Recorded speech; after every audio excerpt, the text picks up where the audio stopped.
قال المؤلف رحمه الله ونفعنا به وبعلوم بداية من إلى قال قيل هو Adam. Qila ini artinya dikatakan atau diriwayatkan atau dikisahkan. Beliau mengisahkan qila tentang Nabi Allah Adam. Qila huwa Adam, dia adalah Adam. Nabi Adam alaihissalam Abul Bashar, makhluk yang pertama Allah ciptakan, manusia yang pertama Allah ciptakan dan Allah tempatkan di surganya. Qala, Allah Subhanahu wa taala berfirman, Adam bihi uniluhu a'lal maradib. Adam itu dengannya, dengan baginda Nabi sallallahu alaihi wasallam, dengan sebab baginda Nabi Muhammad sallallahu alaihi wasallam, uniluhu, aku berikan kepadanya a'lal maradib, kedudukan yang sangat tinggi. Sehingga Nabi Allah Adam alaihissalam sebagai manusia, ya Allah ciptakan daripada tin, daripada tanah.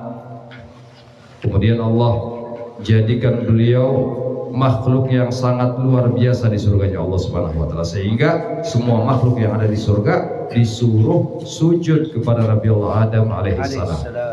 Malaikat-malaikat semua sujud kepada Nabi Allah Adam atas perintah Allah, kecuali satu makhluk yang enggak mau sujud kepada Nabi Allah Adam.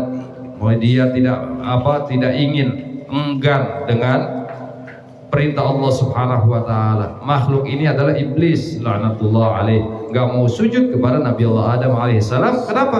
Aba wastakbar. Dia sombong, enggak mau karena sombong. Ya, dia katakan kepada Allah Subhanahu wa taala, "Khalaqtani min narin wa khalaqtahu min tin." Engkau ciptakan aku ini dari api ya Allah, engkau ciptakan Adam daripada tanah. Api lebih mulia daripada tanah.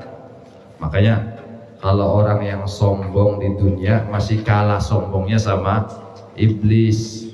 Ya, kalau sombong di dunia berarti kawannya iblis laknatullah alaihi, naudzubillah. Makanya kita dianjurkan, diperintahkan untuk selalu bersikap tawadhu, rendah diri. Ya, sehingga ada satu syair mengatakan Allahumma shalli ala sayyidina Muhammad, tawadhu kan najmi laha fin nadirin. Berendah dirilah kamu seperti bintang-bintang yang ada di langit. Dia kelihatannya, ya kalau kita lihat di air, ya, dia kelihatan di bawah, tapi sesungguhnya dia itu di atas. Itulah bintang. Jadilah kita seperti bintang, kata penyair tersebut. Walaupun kelihatannya di bawah, tapi derajat kita tinggi di atas. Nah, itu orang yang selalu tawadhu. Jangan bersombong. Wala tastakbir kal ghubar, ya kan dukhan. Ya, jangan kamu sombong seperti asap. Asap itu kelihatannya tinggi. Ya, kalau antum bakar-bakaran atau ngerokok gitu ya, kelihatan asapnya naik ke atas, tapi sampai atas hilang. Itu asap. Kalau orang sombong diibaratkan asap, tapi orang tawadhu diibaratkan oleh penyair ini sebagai bintang yang ada di langit. Walaupun kelihatannya kita melihat bintang itu dari air, kelihatan di bawah, tapi sesungguhnya dia ada di atas. Nah, ini iblis laknatullah alaih nggak mau sujud kepada Nabi Allah Adam, aba wastakbar, karena sombongnya. Dia katakan kepada Allah, engkau ciptakan aku daripada api, engkau ciptakan Adam daripada tanah ya Allah. Api lebih mulia daripada tanah. Ya, ini Nabi Allah Adam alaihissalam mendapatkan derajat tinggi berkat baginda Nabi Muhammad SAW. Kenapa? Karena Allah menitipkan kepada sulbi Nabi Allah Adam alaihissalam nura Nabiina Muhammad, cahaya Nabi kita Muhammad SAW dititipkan oleh Allah Subhanahu wa taala di sulbinya Nabi Adam alaihissalam. Makanya kenapa kok Nabi Adam itu makan buah khuldi sehingga beliau keluar daripada surga. Kalau kita menurut kacamata orang awam, mungkin Nabi Adam melanggar perintah Allah Subhanahu wa taala, tapi orang-orang ahli tauhid mengatakan tidak. Beliau tidak melanggar perintahnya Allah. Ya, beliau ini seorang nabi dan rasul. Seorang nabi dan rasul itu punya sifat maksum, dilindungi oleh Allah Subhanahu wa taala daripada perbuatan dosa. Tapi kenapa Nabi Adam makan buah khuldi yang dilarang oleh Allah Subhanahu wa taala? Karena ini sudah takdirnya Allah. Ada yang mengatakan demikian. Ada lagi mengatakan karena Nabi Allah Adam ini punya sifat fatonah. Nabi itu punya sifat fatonah, cerdik, cerdas, bisa menjangkau apa yang belum terjadi. Sengaja Nabi Allah Adam makan buah khuldi agar cahaya Nabi Muhammad yang Allah titipkan di sulbinya bisa memberi rahmat kepada penduduk bumi, sehingga Nabi Allah Adam alaihissalam diturunkan oleh Allah Subhanahu wa taala ke muka bumi. Nah, ini tafsir ya, atau ya tafsiran daripada orang-orang ahli tauhid ya, tidak menyalahkan Nabi Allah Adam alaihissalam, karena Nabi Adam memang seorang nabi yang dilindungi daripada perbuatan dosa oleh Allah Subhanahu wa taala. Nabi Adam mempunyai derajat tinggi berkat baginda Nabi Muhammad SAW. Kemudian qila huwa Nuh, dikatakan diciptakan juga dia adalah Nuh, Nabi Nuh alaihissalam, sahibus safinah, yang punya bahtera, sehingga tatkala bahteranya selesai ya dunia semuanya tenggelam kecuali yang selamat, kecuali orang, tidak ada yang selamat kecuali orang-orang yang ikut perahunya Nabi Nuh alaihissalam. Qala, Allah Subhanahu wa taala mengatakan Nuhun bihi yanju minal gharaq, Nuh selamat daripada al-gharaq, tenggelam, daripada tenggelam, wa yahliku man khalafahu minal ahli wal aqarib, dan Allah Subhanahu wa taala menghancurkan orang-orang yang berselisih, yang meninggalkan Nabi Nuh daripada keluarga dan kerabatnya. Khalafahu itu meninggalkan. Ya, karena apa?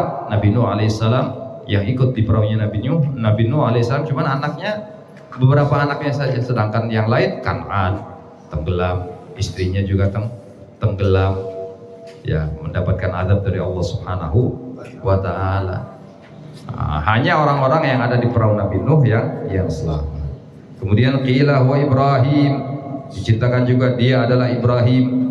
Qala, Allah mengatakan Ibrahim bihi taqumu hujjatu ala ubadil asnami wal kawakib. Ibrahim ya, dengan baginda Nabi Muhammad SAW hujahnya menjadi kuat ya atas penyembah berhala dan bintang-bintang, planet-planet. Karena Raja Namrud ya, dia beserta kaumnya menyembah berhala dan menyembah matahari, bulan, bintang dan lain sebagainya. Itu sesembahan daripada Raja Namrud. Bagi Nabi Allah Ibrahim alaihissalam ya, hujahnya menjadi kuat berkat baginda Nabi Muhammad sallallahu alaihi wasallam, sehingga ya berkat kekuatan cahaya Allah, cahaya baginda Nabi Muhammad yang Allah titipkan di sulbi Nabi Allah Ibrahim alaihissalam. Karena dari Nabi Adam ya, Allah titipkan nur baginda Nabi Muhammad itu di sulbinya Nabi Adam. Nabi Adam turun, kemudian ke Nabi Nuh dititipkan ke sulbinya Nabi Nuh. Titip lagi, Allah titipkan juga kepada selanjutnya, yaitu Nabi Allah Ibrahim alaihissalam. Qila huwa Musa, kemudian dikatakan dia adalah Musa ya, Musa kalimullah. Qala, Allah Subhanahu wa taala Musa akhuhu, Musa adalah saudaranya baginda Nabi Muhammad sallallahu alaihi wasallam. Walakin hada habibun, tapi baginda Nabi sallallahu alaihi wasallam ya adalah kekasih Allah Subhanahu wa taala. Wa Musa kalimun wa mukhatib, dan Nabi Allah Musa adalah kalimullah, orang yang dijuluki kalimullah adalah orang yang berdialog dengan Allah Subhanahu wa taala. Karena Nabi Musa ini wal mukhatib sama ya, yang diajak bicara oleh Allah Subhanahu wa taala. Nabi Musa ini setiap kali ingin berdialog dengan Allah Subhanahu wa taala, beliau naik ke bukit Tursina. Di situ beliau berdialog dengan Allah Subhanahu wa taala. Sampai di antara dialog beliau, apa yang dikatakan oleh Nabi Musa? Rabbi arini andur ilaik. Ya Allah, perlihatkan wujudmu agar aku bisa melihat dirimu ya Allah.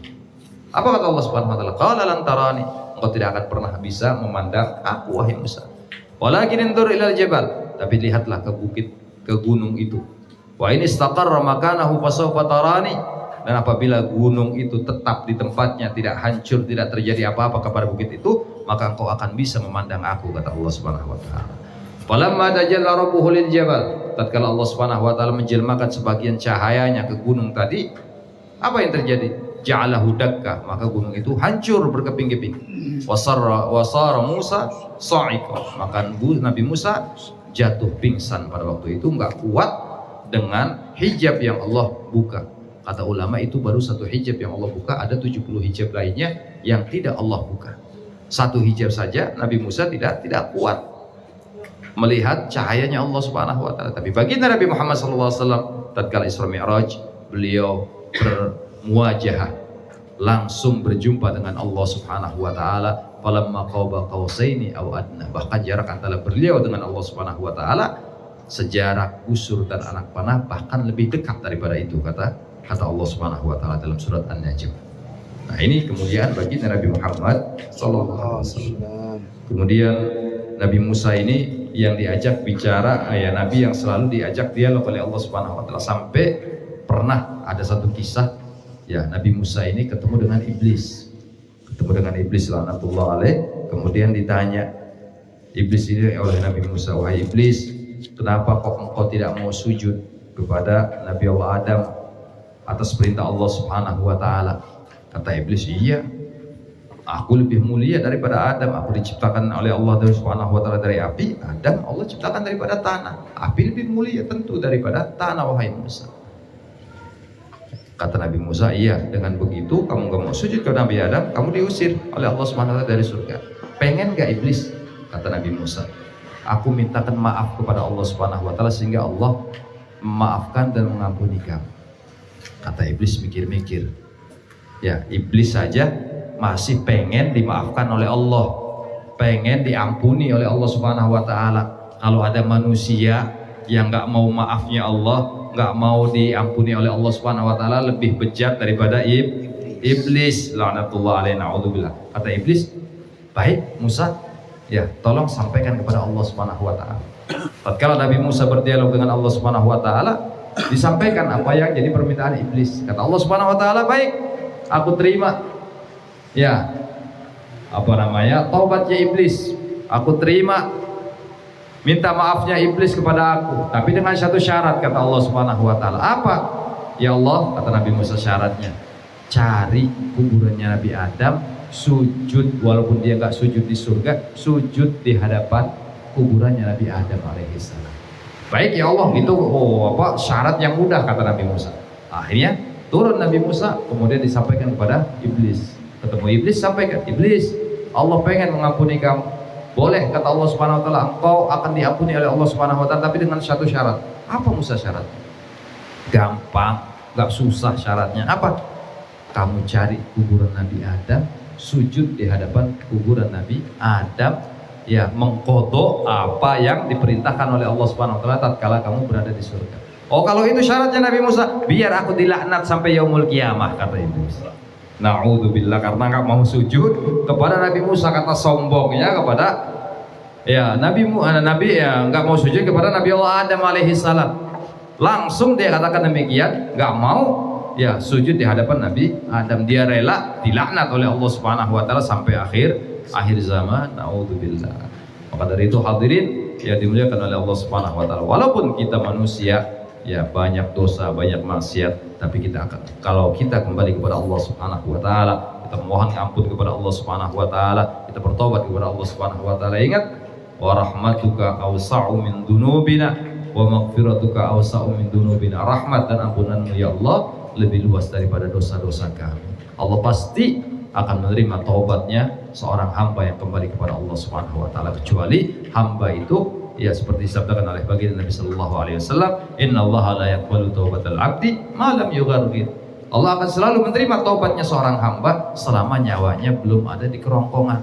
Kalau sudah nyawanya sudah di sini baru taubat, gak bakal diterima taubatnya oleh Allah Subhanahu wa taala. Maka dari itu, mumpung kita masih diberikan umur panjang oleh Allah Subhanahu wa taala, kita kembali bertobat, mohon ampun kepada Allah Subhanahu wa taala. Mungkin dulu kita pernah bermaksiat kepada Allah Subhanahu wa taala. Kita kembali kepada Allah. Kita bertobat kepada Allah. Allah Maha Ghaffar, Maha Pengampun. Allah Maha Ghafur, Allah juga Maha Pengampun. Maka dari itu, la tayasu min rahmatillah. Janganlah kita itu putus asa daripada rahmatnya Allah Subhanahu wa taala. Selama kita ada keinginan untuk bertobat kepada Allah, Allah pasti akan menerima tobat kita. Amin ya rabbal alamin. Semoga kita semuanya bisa bertobat kepada Allah Subhanahu wa taala, dan berkat maulid yang kita baca, kita kelak akan dibangkitkan bersama rombongannya baginda Nabi Muhammad, dikumpulkan bersama beliau di surganya Allah Subhanahu wa taala. Amin ya rabbal alamin. Kurang lebih mohon maaf. Wallahumma fiqil lakum bitoriq. Wassalamualaikum warahmatullahi wabarakatuh. Waalaikumsalam warahmatullahi wabarakatuh. Alhamdulillahirabbil alamin. Puji syukur kepada Allah Subhanahu wa taala, kita sama-sama berzikir.